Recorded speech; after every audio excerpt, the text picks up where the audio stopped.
Hello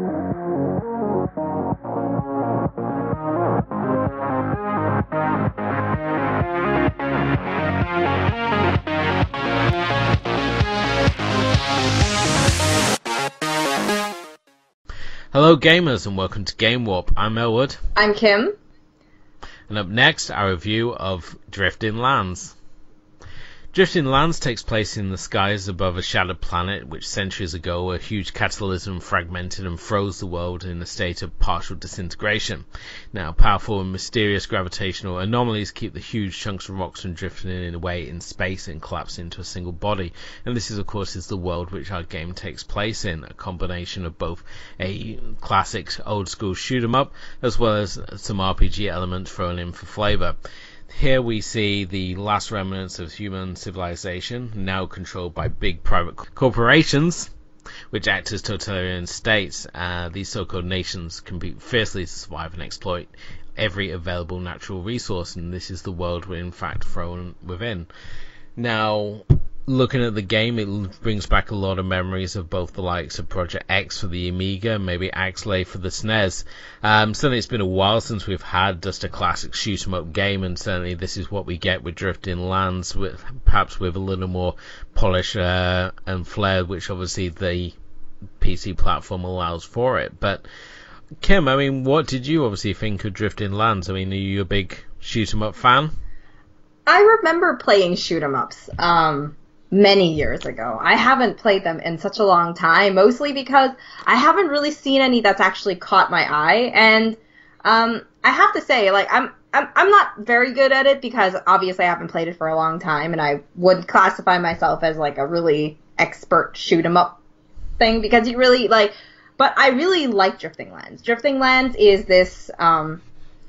It's really nice to see all the customization and all the things that you get. The game looks really nice. I mean, the world that you're in, the story that they're trying to tell, the characters are pretty unique in a certain way.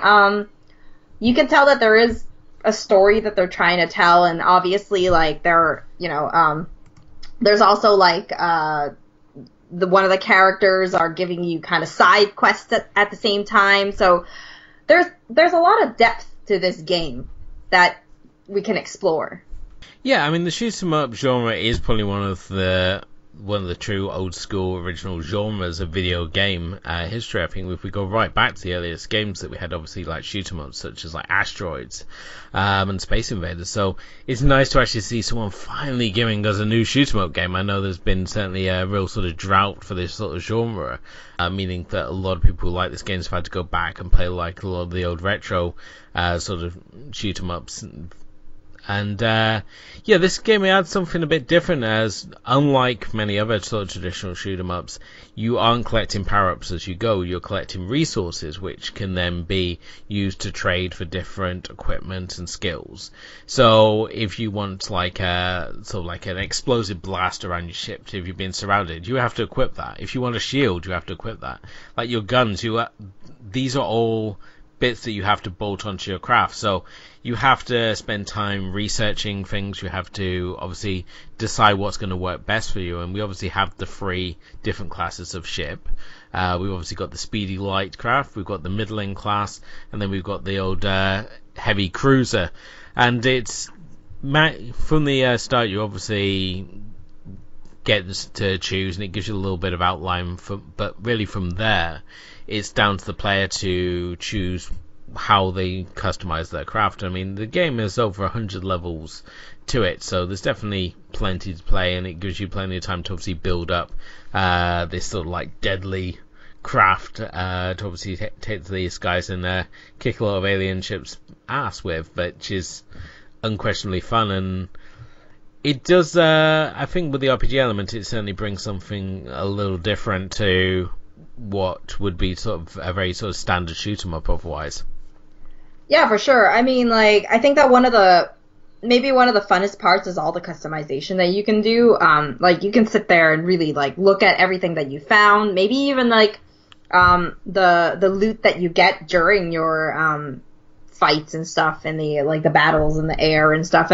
And before you enter even into a certain stage, they'll tell you whether, that that sort of fight is going to be, short or average or long, and and there's, and some of them get pretty intense, like you're pretty much at certain levels, like the crazier ones, you're encircled with missiles and like, mines, and you got crafts that pop in and then leave, and you need to really maneuver your craft really well and learn what you can trigger and what you don't trigger, and really kind of find the polish of what works and what doesn't work. At the same time, it's a lot about strategizing, just like what you want to put those, what to improve your structure, your power, or do you want to put it into building, buying some extra skill or whatever, and there's a lot to learn for this game. But it also helps that, it is a relatively interesting story to be in and a relatively interesting world to be in as you kind of like try to understand what the characters are all about.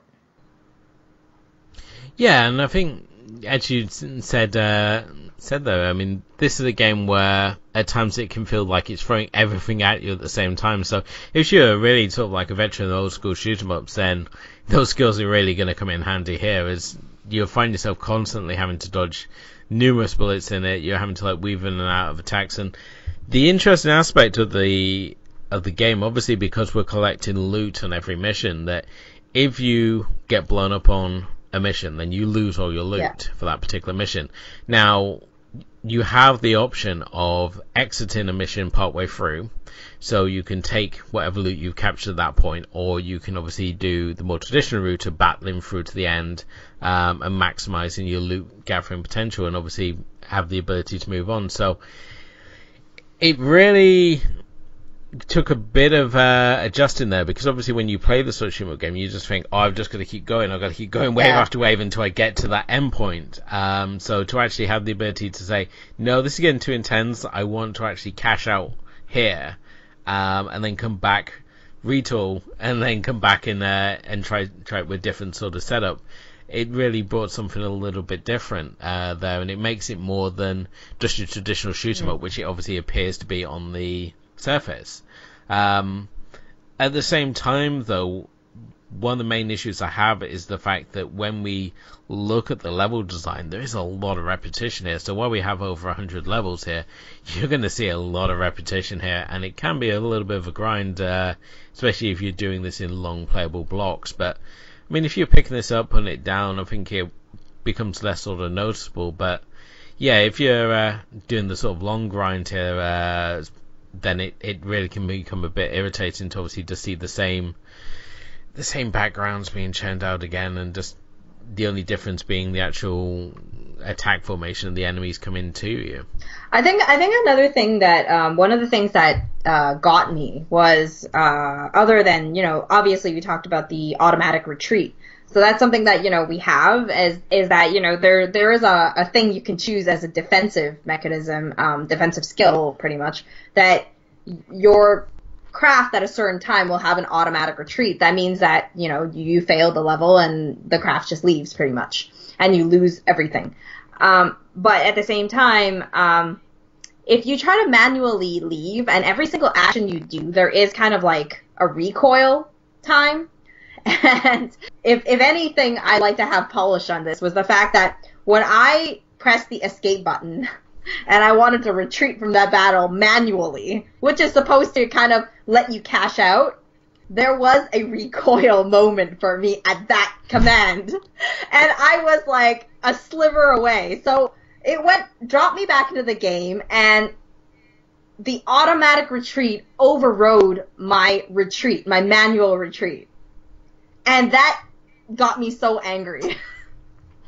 And if anything, that is one thing I'd like to have polished. Because if I choose to do something like this, I need to be able to leave. I can't, you don't need to drop me back into the game. You just exit. That's it. You don't, that's an unnecessary part that needs to go in. It's a very small thing, but when, say, like, I've looted, like, $9,000 or whatever this is calculated in, I don't want to be seeing that, I lost it because of this little thing, Yeah, I understand what you're saying. I think another major sort of gripe for myself is the fact that when we get into the RPG elements, it can be so confusing as to what's supposed to be going on, what I'm supposed to be doing, and where I'm supposed to be focusing.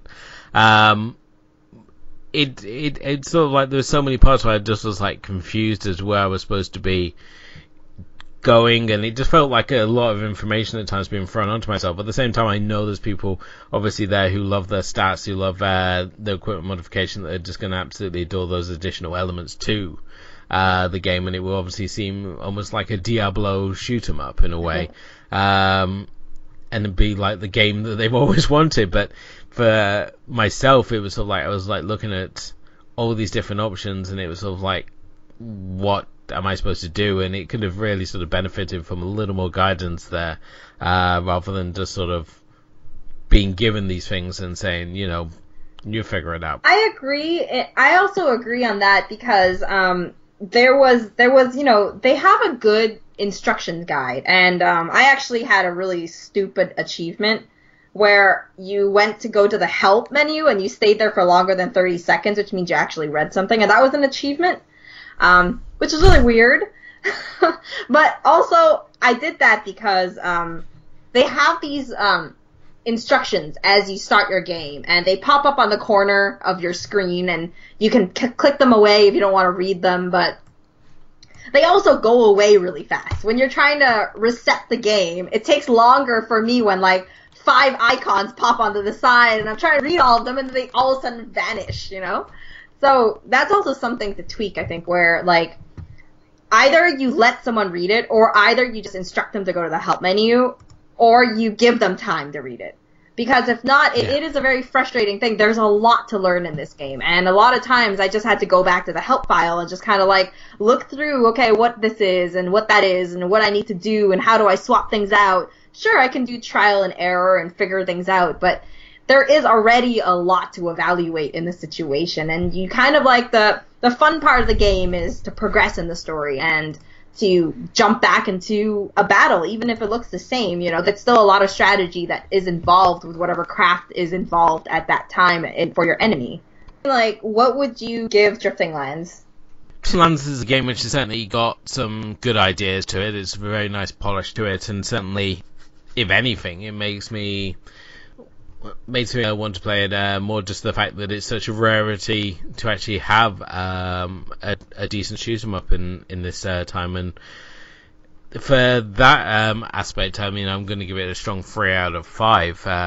The things which unfortunately do let it down is when it comes to some of the RPG elements, and the fact that with changing things out, certainly the sections which take place above the arc, your sort of like mothership. As you were saying before, we've got too many boxes that are littering the screen. There just doesn't seem to be an overly clear way to do things, and there's just a little too much trial and error there, which I felt I was wasting too much time trying to pick up when all I wanted to do was to get back out and shoot more things. But no, it's certainly a unique take on the shoot 'em up genre. It brings definitely the elements that they've added in terms of the RPG. Certainly make it a lot more interesting as well, and it's just a game that is good, but it just needs those tweaks just to make it great.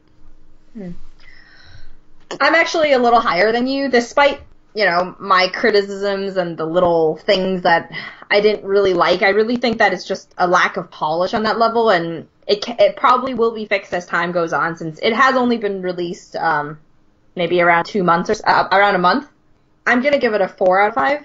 I'm, obviously I'm not done the 100 levels, but I'm having a ton of fun. Like, I closed the game and I wanted to go back, and that is something that I haven't felt in a long time. And while it is very, like, it's not just unique, but I like the idea that there's a nice balance between a story and just the shoot 'em up element, which we rarely have, especially with like with a nice customization added in and nice graphics. Everything looks very pretty, and in general there aren't a lot of bugs. So I it's strong. I'd say a 4 out of 5 is where I'm at.